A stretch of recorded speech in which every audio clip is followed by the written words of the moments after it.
Well, what we've seen this weekend from all the Tory candidates who want to be leader of their party is £200 billion of unfunded spending commitments. And my challenge to them is say precisely where that money is coming from. Is it going to be cuts?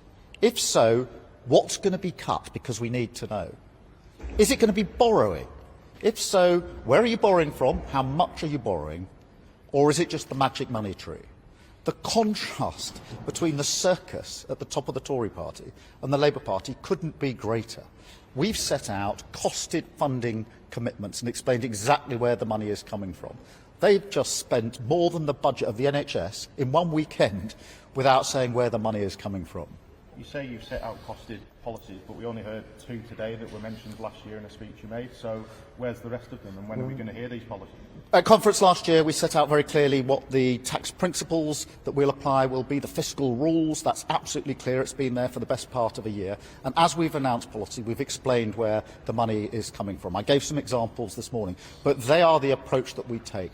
Contrast that to those that want to take over at the top of the Tory party, who are pretending, by the way, that they didn't play their part in 15 tax rises, pretending that they didn't play their part in 12 years of stagnation that's left us stuck with an economy that's not working, prices and inflation through the roof, wages stuck for a decade or so. Are you going to cut taxes yourself? I want to have a fair tax system, and I want to reduce the burden on working people and make sure that income, wherever it's come from, is taxed fairly. They're the principles that we'll apply going into the election. Will you be cutting taxes, though?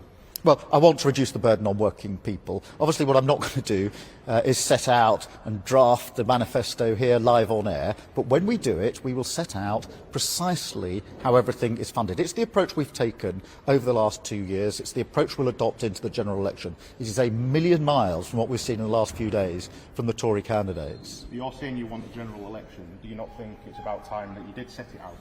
Well, we've set out the principles. We've set out the principles. We've explained the costing where we've made specific commitments. I'm not going to write the manifesto on air. We don't know when that election will be. We don't know the state of the economy, so nobody would really expect me to start setting that out in an interview like this. But it will. The principles are clear. We've been we understand why every penny of taxpayers' money has to be looked after and spent wisely.